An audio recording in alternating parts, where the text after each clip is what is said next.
Good afternoon and welcome to Lariat TV News Today. I'm Mackenzie Oviatt. And I'm Kennedy Dendy. Thanks for joining us. Flu cases are on the rise here in McLennan County with over 1,000 cases reported just last week. Flu season typically runs from October through April with a peak in January and February. Symptoms of the flu include a fever of above 100.4, severe chills and aches, fatigue, and even a sore throat. If you want to protect yourself from catching the flu, avoid close contact with those who are sick. Wash your hands often with soap and water. Avoid touching your nose, mouth, and eyes. A reporter reached out to the Baylor Health Center this morning, but a representative was unable to comment on the number of current flu cases as they were dealing with patients. 6 men and members of Pi Kappa Phi had property stolen Sunday night while they were sleeping. The third reported theft for 4 of the 6 men. Previous thefts included stolen electronics, video games, and a suitcase of clothes. Last year, some of the roommates saw a man walk across their driveway who was carrying a laptop. Upon approaching the man, he ran, leaving the computer behind. The suspect was found 10 minutes later.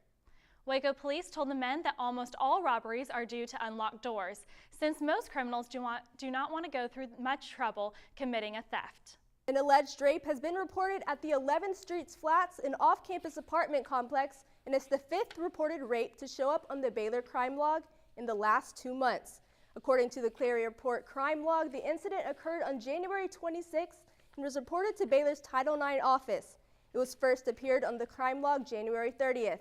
Per Clary Act guidelines, Baylor is required to report the rape allegation on the Baylor crime log, even though the incident's details have not been verified for accuracy. Baylor media spokesperson Tanya Hudson said in a statement that Baylor's utmost priority is the safety and security of all students, faculty, and staff. Should any reported crime pose an imminent threat to campus, Baylor will issue an emergency notification or timely warning through Baylor Alert. You can access the crime log in the print edition of the Baylor Lariat or at baylor.edu/DPS. Baylor is full of tradition, but did you know that chapel has been a part of Baylor for more than 150 years? LTVN's Julia Lorenz looked into the history of this Baylor requirement. Mean when Baylor says it's a Christian university. I'm here at Waco Hall, where students gather every Monday and Wednesday for chapel. I talked to a few experts to hear the inside scoop about this tradition.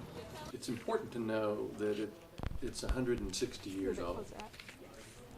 And when something is that old, the people who are stewards of it have to really take care of it. It is a common experience for Baylor students. Everybody has this. There are very few things that everybody does at Baylor. I reached out to a current Baylor freshman who's enrolled in chapel to hear her opinions on this mandatory experience. I like how they talk about important topics that we wouldn't usually talk about with my peers and my friends. It opens it up for discussion. Like for today, for example, they talked about sex trafficking, which isn't something that I would usually talk about with my friend group, and so I think that's really important. I wish that they had more Baylor clubs and stuff that talked and participated in it. They had the boys choir that came once, and that was really fun and that was good, and that was interactive because it was other students talking to us. I got in contact with a chapel student leader who helps run this tradition. She shared her insights on what happens inside chapel. In my job as a chapel leader, we mostly watch out for people on their cell phones, but people also aren't really supposed to have headphones in, so usually we'll go up to them and just ask them to take them out, and really just anything that would be distracting to the people around them. We just ask that they put them away because we want everyone to have a good chapel experience. For Lariat TV News, I'm Julia Lorenz. After nearly a month of anticipation, President Donald Trump spoke to Congress at the State of the Union address Tuesday night. Trump urged the halt of the Russia investigation and called for bipartisan support to lower prescription drug prices.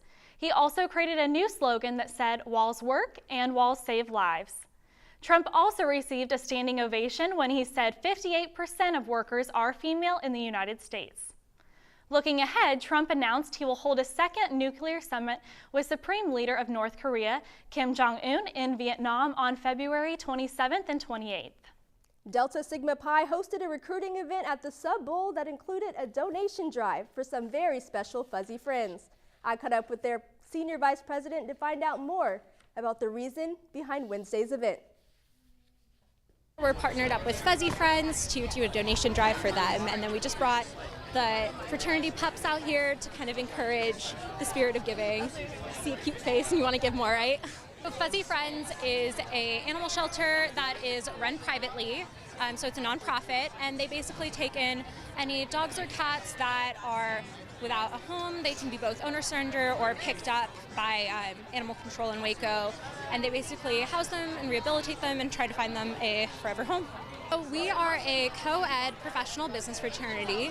We basically are a national organization that is in all the major business schools across the country. Our hope today is that we, A, help the animals at Fuzzy Friends have more supplies to be taken care of, but additionally to promote Delta Sigma Pi and make sure more people are aware of our presence. For Lariat TV News, I'm Kennedy Dindy. One Baylor professor has a background in military history that may surprise you. We'll tell you his story when we come back. The best and brightest are drawn to Baylor, where those from many backgrounds with many talents shine together before casting their light outward to illuminate the world. Through transformational learning opportunities that are grounded in Christian faith and service, and research that impacts lives and communities. Baylor University, a place where lights shine bright. A professor here at Baylor has a deep history with the U.S. military, but it's not what you're thinking. LTVN's Noah Torr spoke with the beloved George Garrich to hear more about his rich history. In fact, there's the list of the 13. Dr. Garrich, or Dr. G as many students call him, is a history professor here at Baylor. He specializes in military history and modern Middle East. As a child, Dr. G was obsessed with math, but throughout school he fell into history, and his experiences turned out to be better than he ever could have imagined. So sometimes life gives you things that you don't appreciate, and then all of a sudden things open up, and then you look back and you go, it wasn't passionate, but things happened, and they happened kind of naturally, and you look back, you become more aware of what was happening. Before coming to Baylor, Dr. G was a professor at the U.S. Army Command and General Staff College, where he taught military history for 19 years. He says one of the best compliments he's ever received from teaching was from a general in one of his classes. One of the best compliments I had is from an officer who said, it's not just what you're teaching us and what we're learning, but the atmosphere you've created. Dr. G brought that same comforting environment to his Baylor classroom. The transition from the Staff College to Baylor was not easy, but it was welcomed. So it was invigorating to have then sort of a second career in the academic world, coming back to the university and getting into the classroom and trying to relate to students who are right now, they could be my grandkids. Despite a resume full of accomplishments, achievements, and prestige, Dr. G still says his biggest accomplishment is his family. I can go home to a wife and feel I can relax. For Lariat TV News, I'm Noah Torr. What started in 2008 as a small church-centered email group about local food pantries has grown exponentially. Now it's a multifaceted weekly newsletter email with about 3,000 subscribers and a Facebook community of over 8,000. Act Locally Waco, a web-run nonprofit currently affiliated with Prosper Waco, is a Wacoan's key to getting involved and engaging with the Waco community. And now it is easier and bigger than ever before. After living in Waco for 10 years, founder of Act Locally Waco and Baylor alumna Ashley Bean Thornton accompanied her church youth group to Louisiana for mission work the summer after Hurricane Katrina.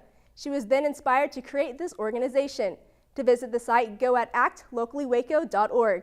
Alpha Phi is officially on campus, and all of Baylor Panhellenic celebrated their bid day on Wednesday. LTVN's Sarah Gale was there and was able to take part in welcoming the new sorority. Alpha Phi Bid Day was monumental as all of Baylor Panhellenic welcomed 169 new members to the Greek community. Alpha Phi, the best sorority, We felt that it was important so that the women could really feel that they were being welcomed on campus and to show them that our Greek community is really strong and supportive. We know Bid Day for us is a huge deal and a holiday basically for us. So we just wanted to make sure that they had that same experience and that they know that all of the other 8 chapters are in full support of them being here. over 300 women applied to join the founding chapter of Alpha Phi. Evidence that women want to join Baylor's special Greek family. As a Baylor Zeta, going through recruitment, I remember feeling love from the rest of the Greek community, girls I'd met through the first semester before recruitment. And so these girls just want the same thing. They want love from the rest of the community. For Lariat TV News, I'm Sarah Gill. Cultivate 712's newest exhibit is called Touch of Red, and it aims to help beginning art collectors launch their own collections. Each work has only one thing in common, the color red, and it encompasses minor works from several noted artists participating. The artists in the exhibit are part of a professional artists of Central Texas. The organization's mission is to strengthen, improve, and promote the artist, professional, and economic success of fine arts. Artist retail manager Julia Harmon is responsible for the display and care of the pieces in the exhibit. Harmon said that while many Waco people love to make art, there hasn't been much opportunity to collect it. She believes this is why the Touch of Red is the perfect exhibit for a city like Waco. The exhibit is free and open to the public until February 14th. Athletes have a very special place on the Baylor campus, and LTVN's Julia Lorenz spoke to one member of the volleyball team to hear about the difficulties balancing student life with athletic responsibilities. Man, it is a great life to play Baylor volleyball. I love it. With over 17 men and women official sports on the Baylor campus, there's a large community of student athletes. Students have a hard enough time managing the college life balance, so I wanted to dive deeper into what a student athlete life really looks like. I woke up this morning at around 5:30 and I went and had practice from 7 to 8 because we're in 8-hour off season right now. And after I had practice, I had just enough time to go home and shower and study a little bit before my classes. And then I have lift right after this interview, and right after lift I have dinner, and then just enough time before open gym where we try and get some extra reps. There are times when they literally have no time to do anything outside of school and their sport that they play. Athletes not only have the pressure to perform at the highest collegiate level, they also have to manage a regular school workload. However, they are given resources such as tutors and academic counselors to help with school. Thankfully, the professors are mostly really kind about when we have to miss class because they get it. They get that the reason that we're here is to play volleyball and ultimately get a good education, but that volleyball is something that's mandatory and we're doing it for the university. It's a different lifestyle, and I don't think a lot of people realize that student athletes work just as hard, if not harder, than some normal students, because in order to succeed at their sport, they have to be on top of everything else. For Lariat TV News, I'm Julia Lorenz. Scott Drew's Bears had their 6-game winning streak snapped Wednesday night in Austin. We'll give you those stats and more. Sports with Elizabeth is coming up next.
In a tough night in Austin, the Baylor men's basketball team's 6-game win streak came to an end.